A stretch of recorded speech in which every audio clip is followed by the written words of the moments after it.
Otep, cher Kamit, aujourd'hui je vais répondre à vos questions. Vous avez posé assez de questions la semaine passée et voilà, j'ai pas eu le temps pour répondre à vos questions comme je le fais à l'accoutumée le vendredi. Vous savez, je fais du mieux que je peux. Actuellement, j'ai euh, beaucoup de travaux qui sont demandés et il y a des personnes qui ont besoin de plus en plus de soutien. Mais je pense que cette semaine, j'aurai le temps pour répondre ce vendredi à vos questions, comme j'ai promis de le faire chaque vendredi, tant que ce peut. Alors, je vais rappeler que ces séances questions-réponses sont faites pour ceux qui n'ont pas la possibilité de suivre directement les cours en privé dans notre école, Camille École, afin que cela justement puisse avoir une réponse à leurs préoccupations. Vous savez, il y a des questions dont une fois que vous avez la réponse, ça peut sauver votre vie, ça peut vous aider à transformer votre vie. Alors, la première question, un sorcier peut-il quitter le plan négatif pour le plan positif? Oui, c'est très possible, mais ça va être difficile. Je vais rappeler ici que quand vous naissez dans une famille ou dans votre vie, vous avez tellement de difficultés liées à la sorcellerie.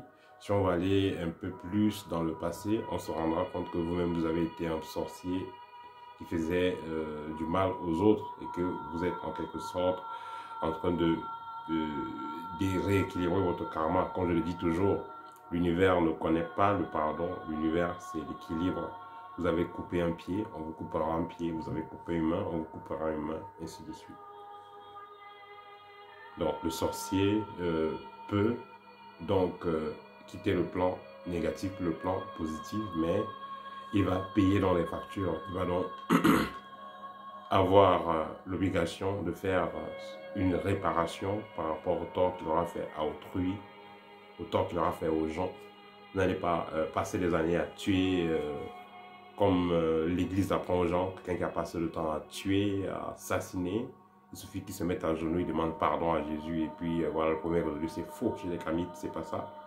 Vous avez fait des années d'assassinat, vous allez vivre tout cela. Dans une autre incarnation, après, il y aura l'équilibre. Et là, vous pouvez vous réincarner maintenant et vivre normalement. Tant que vous n'avez pas payé vos factures, il n'y a pas avancement.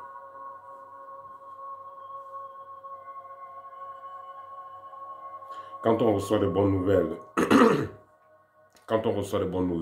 comment remercier l'univers? Quand vous avez reçu une bonne nouvelle, votre enfant, votre femme accouche un enfant, vous avez un nouveau travail et tout. La meilleure façon de remercier l'univers, c'est de transmettre également le bonheur aux autres. Ne gardez jamais le bonheur pour vous. Vous avez une bonne nouvelle, vous avez eu un nouveau salaire, vous avez quelque chose de bien. On vous augmente le salaire, par exemple, vous avez une nounou ou un chauffeur qui travaille pour vous. Augmentez même 1000 francs, augmentez même 15 euros sur le salaire de la personne. On vous donne, donnez, faites circuler cette énergie-là. Faites pas qu'on vous donne, vous bloquez cette énergie sur vous. C'est la meilleure façon de remercier l'univers. L'univers n'a pas besoin que, voilà, vous allez égorger un mouton pour verser à l'univers, vous allez verser les arachides pour l'univers. Non, l'univers n'a pas besoin de ça. L'univers vous a fait quelque chose de constructif pour vous, pour votre vie. Faites-le également pour la vie d'autrui.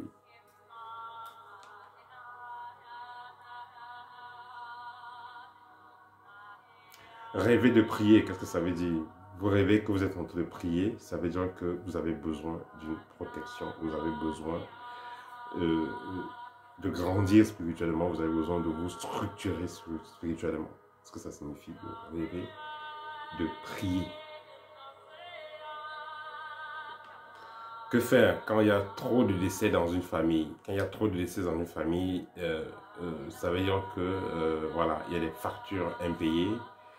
Il y a, ça c'est un premier cas, il y a des factures impayées, donc il y a un karma lourd qui pèse sur la famille. Mais également, dans certains cas, ça pourrait être lié à quelqu'un qui est donc allé pactiser avec des entités ténébreuses. Et pour nourrir ces entités, donc cette personne va sacrifier les membres de sa propre famille pour pouvoir nourrir ces entités-là. Donc voilà les cas qui existent. Dans tous les cas, si vous êtes victime d'un pareil cas, contactez-moi, nous allons faire une consultation et nous allons... et je vais proposer comme ça une solution concrète pour résoudre le problème définitivement. Question suivante. Tuer pour se défendre, ça crée un karma. Est-ce que ça crée un karma quand on tue pour se défendre? Cas des militaires. Vous savez, le militaire va tuer. Ce que le militaire fait, c'est sous les ordres du général. Donc, c'est le général qui est responsable de tout ce qui se passe. Mais, néanmoins, le militaire a aussi un karma à payer. Vous allez dire comment? Le militaire a pris une balle, il a tiré sur l'adversaire, il est mort. Mais le collègue de l'adversaire, le coéquipier, va aussi tirer sur le militaire. Et le militaire pourra mourir. Donc, quand vous allez en guerre, c'est pas sûr que vous allez entrer vivant, vous allez tuer les gens, mais vous pouvez aussi être tué. Donc, tuer pour se défendre, ce n'est pas toujours sans karma. Je vais prendre encore un cas. Vous êtes dans une famille où le papa ou la maman est sorcière et essaie de finir avec vous.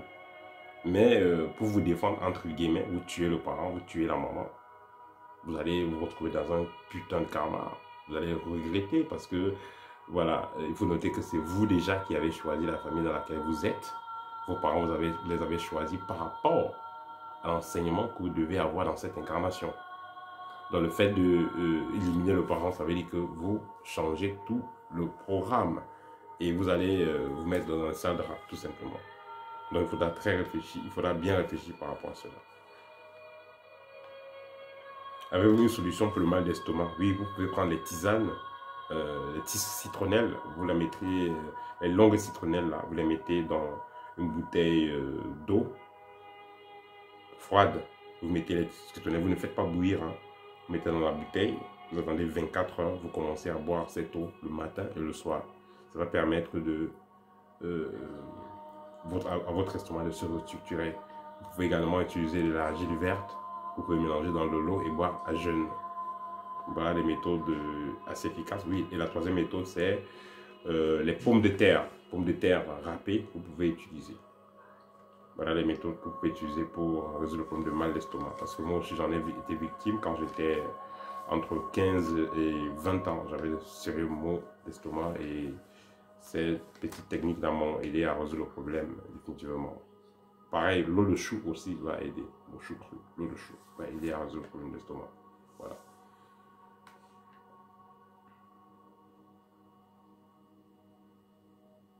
Question suivante. Est-ce qu'un jeûne intense peut supprimer une entité dans le corps? Non. Le fait de jeûner ne supprime pas l'entité. Le fait de jeûner fortifie tout simplement l'esprit.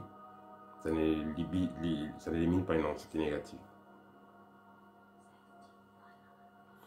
Y a-t-il un rituel pour savoir qui vaut votre peau? Là, il faut être assez initié pour pouvoir faire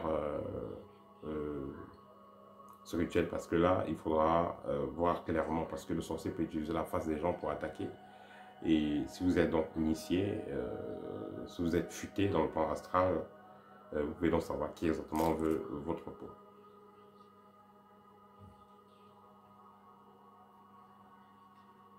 Que signifie le 8 chez les Camille? Le 8 symbolise, c'est un symbole universel, ça va symboliser la régénération, ça symbolise l'infini.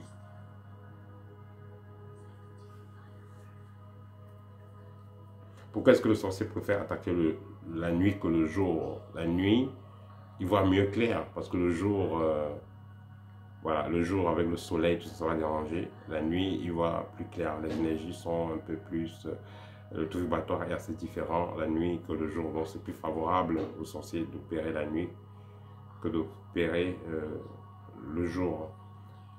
Et quand il va opérer la nuit, il va préférer aussi les endroits sombres, parce que la lumière artificielle également, elle perturbe le déplacement dans le plan éthérique comme dans le plan astral.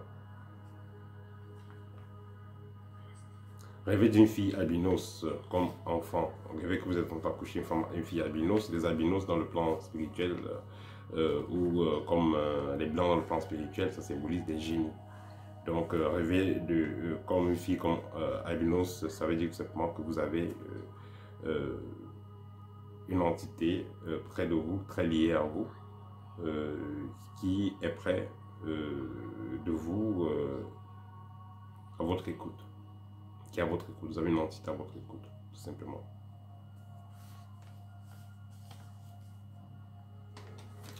Le sorcier peut-il utiliser ses énergies pour devenir riche? Oui. Que ce soit ces énergies, que ce soit les esprits, oui. Pourquoi est-ce que les sorciers sont pauvres? Il faut noter qu'il y a deux catégories de sorciers. Il y a des sorciers qui seront toujours pauvres, en train de patauger dans le bas astral pour nuire autrui, pour s'empêcher mutuellement d'évoluer. Mais il y a un type de sorcier qui va avoir des entreprises, qui sera très riche, voilà. Donc, sorcier ici, c'est pas trop être riche, ne pas être riche. Déjà, sorcier, c'est une maladie. Voilà, mais le sorcier est sorcier déjà pourquoi? Parce qu'il va utiliser des lois spirituelles, il va utiliser des techniques mystiques pour pouvoir abuser d'autrui, pour pouvoir manipuler les gens, pour pouvoir faire du mal à autrui. C'est ça qui fait de lui le sorcier.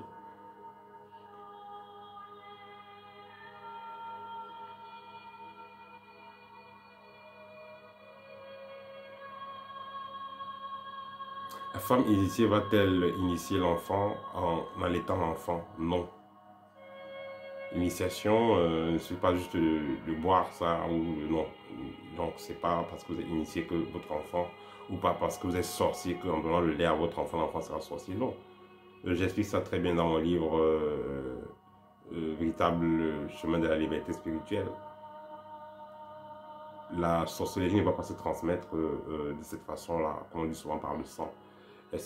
Par le lien de sang, non. Vous pouvez être dans une famille de sorciers, vous n'êtes pas sorcier. Tant qu'on n'a pas fait l'initiation, tant qu'on ne vous a pas appris à utiliser certaines entités, qu'on ne vous a pas appris à vous connecter à certaines énergies, à faire certaines projections, si on ne vous a pas appris ça, vous n'êtes pas sorcier. La preuve, il y a des gens qui ne sont pas liés à une famille de sorciers, mais qui deviennent des grands sorciers. Parce qu'on va les prendre, on va les tremper dans des choses, on va les initier à des choses et lier à les entités. Et là, ils deviendront des sorciers.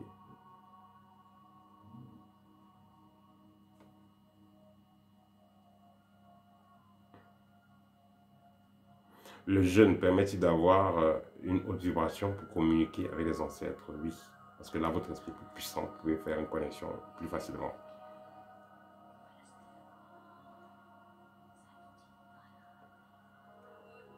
Quand vous êtes dans une initiation matique, est-ce que le sorcier peut savoir cela? Oui, le sorcier peut savoir quand vous avez une initiation matique parce que le sorcier va ressentir votre champ magnétique, il va ressentir votre vibration et il comprendra que vous êtes passé à un autre niveau. Il le saura.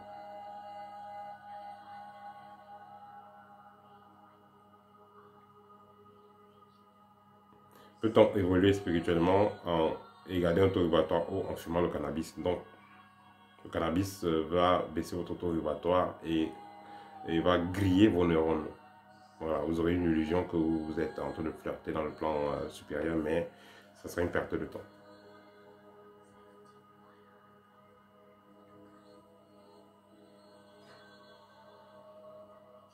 Comment faire pour avoir de l'argent dans sa banque, venant de sa banque mystique? Si vous voulez de l'argent, travaillez, faites des bons projets, faites de bons plans et vous aurez de l'argent. Allez chercher l'argent dans le plan mystique, la banque mystique, tout ça, c'est des choses compliquées.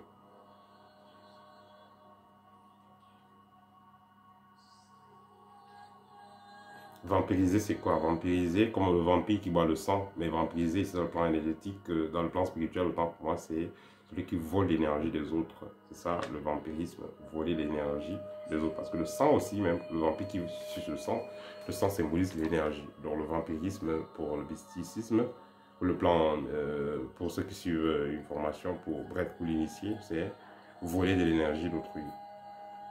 Celui qui est vampire énergétique peut déjà l'entité avec laquelle il travaille, ou alors il peut utiliser son propre mental en se connectant à autrui pour tirer l'énergie sur autrui. Mais je vous dis toujours que quand vous vous habituez à vampiriser les gens, c'est une perte de temps parce que tôt ou tard, on va vous vampiriser. C'est un karma que vous êtes en train de créer. Alors que si vous voulez vous rechargez-vous en vous connectant à l'univers. L'univers, on fait partie de l'univers, l'univers fait partie de nous. Nous sommes la famille de l'univers. L'univers, c'est notre famille. Donc se recharger en se connectant à l'univers, ce n'est que normal.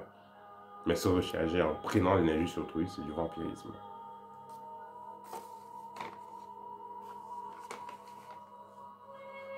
Un sorcier peut-il se convertir alors qu'il est dans une descendance de sorciers? Oui, c'est la question est revenue plus haut, c'est une autre façon. Voilà, donc est-ce que c'est une façon de demander si celui qui est dans une longue famille de sorciers peut abandonner la sorcellerie et reprendre une voie normale? J'ai dit tantôt que quand vous êtes des familles de sorciers, ça ne veut pas dire que vous êtes sorcier. Vous pouvez être une famille de sorciers et ne pas être sorcier, comme vous pouvez être une famille de gens qui ne sont pas sorciers et être sorcier. Donc, voilà. Donc un sorcier peut-il se convertir? Donc, si vous êtes déjà sorcier, étant d'une famille de sorciers, néanmoins, vous pouvez toujours laisser. Beaucoup de gens laissent la sorcellerie. Vous allez laisser, si vous avez fait trop dans la sorcellerie, vous êtes allé trop loin, vous avez fait des sacrifices graves et tout. Vous allez laisser et vous allez payer dur. Vous allez payer d'abord dans cette incarnation et plus tard dans une autre incarnation si possible, avant de passer à un autre niveau.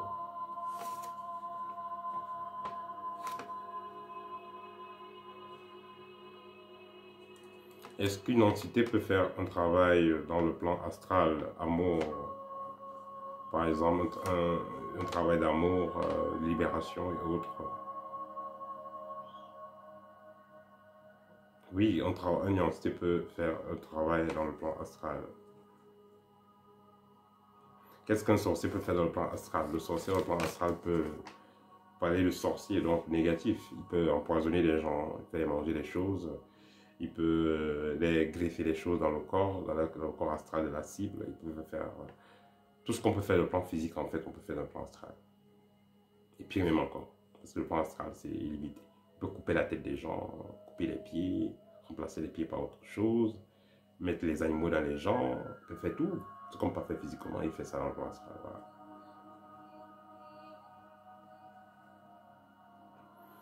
Peut-on aller dans le monde sous-marin avec le corps physique? Oui, ça dépend du degré d'initiation. Mais il y a beaucoup de cas où, voilà, où les hauts initiés vont plutôt aller dans le monde sous-marin avec le corps éthérique ou avec, même tout simplement projetant le mental ou l'esprit. Mais dire qu'aller avec le corps physique, c'est assez rare, mais c'est possible. Parce qu'il y a des tribus, que ce soit au Cameroun ou ailleurs, il y a des gens qui entrent dans l'eau, ils font des semaines, des mois et ressortent. Même pas une goutte d'eau sur eux, pas du tout mouillé, c'est possible. Que pensez-vous de la prière du roi Salomon? Il y a le roi Salomon et Belkis, hein, voilà.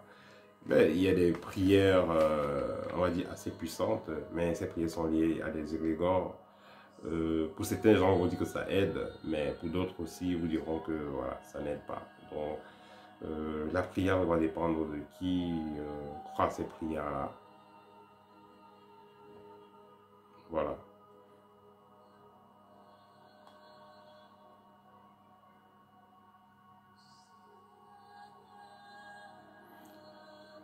Que pensez-vous des familles dans lesquelles personne ne doit réussir, personne ne doit se marier, personne ne doit trouver le travail et tout? Ouais, ça c'est lié au karma familiaux. Voilà, et nous avons des méthodes pour pouvoir éradiquer cela, pour pouvoir nettoyer cela. C'est comme une maladie, c'est comme un fléau. Voilà, qui est lié, c'est comme une maladie qui est liée à l'ADN. Une famille, imaginez une famille où tout le monde a un certain type de problème, tout le monde a un doigt penché ou un orteil bizarre ou un œil bizarre. Voilà. C'est des choses qui se gèrent, ça se traite. Voilà, ça se traite. Il suffit tout simplement que nous prenions rendez-vous et nous allons faire un programme par rapport à ça. Ça se traite, ça se gère. Question suivante, que faire les serviettes hygiéniques?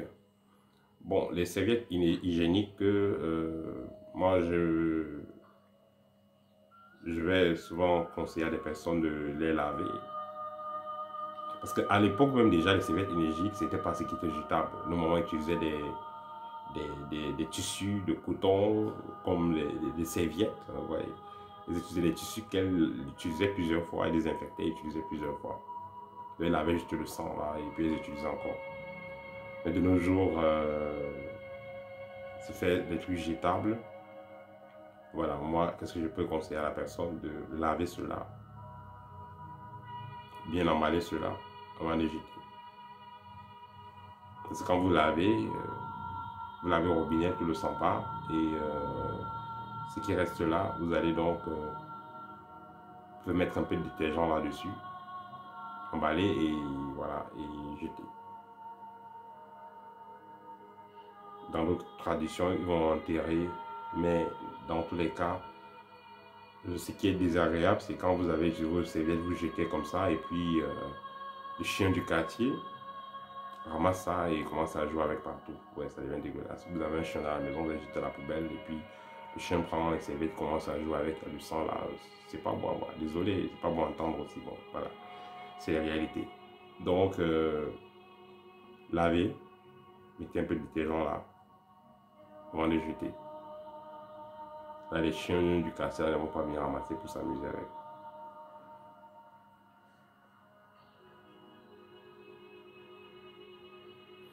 Rêver d'être attaqué par un gorille. Ouais, je me rappelle, j'ai eu après ce rêve dans le passé. Et après, j'avais un accident de moto. Voilà, ça veut dire qu'il y a une personne, n'est-ce pas, qui est liée aux esprits de la forêt. Que ce soit peut-être quelqu'un de l'Afrique, quelqu'un peut-être du Gabon, du Cameroun, du Congo. Voilà. Qui essaie de vous attaquer. Donc quelqu'un qui est lié à un pays d'Afrique centrale. Le pays, il y a les gorilles qui essaient de vous attaquer parce que c'est les totems familiaux aussi, les gorilles. Il y a des gens qui ont des totems familiaux de gorilles. Et quand vous avez un souci avec ces gens-là, vous pouvez rêver dont le gorille vous attaque. Dans tous les cas, je vais inviter la personne à me contacter en privé pour une consultation.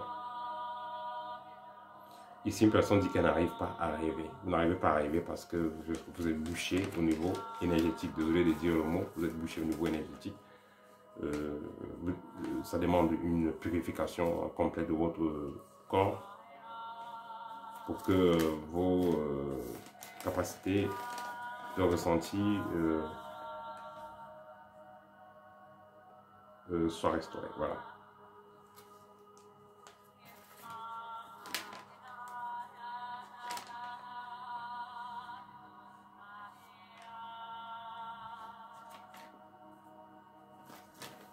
Voilà, c'était tout pour aujourd'hui, donc question-réponse 56. Si je n'ai pas répondu à votre question, prière de la poser en bas de cette vidéo. Si vous avez besoin d'une consultation en direct avec moi, n'hésitez pas, contactez-moi. Vous avez besoin de l'un de mes livres, que ce soit le livre libre, que ce soit le livre Art de rêver. Le livre libre vous explique, vous donne des techniques, comment résoudre des problèmes liés à la sorcellerie, comment vous en protéger, comment les éviter. Le livre Art de rêver vous explique concrètement comment récupérer votre étoile, faire briller votre étoile et surtout la protéger. Voilà, c'était tout pour aujourd'hui. Merci de partager la vidéo, ça va aider. Partagez-la, commentez. À très bientôt. Au thème.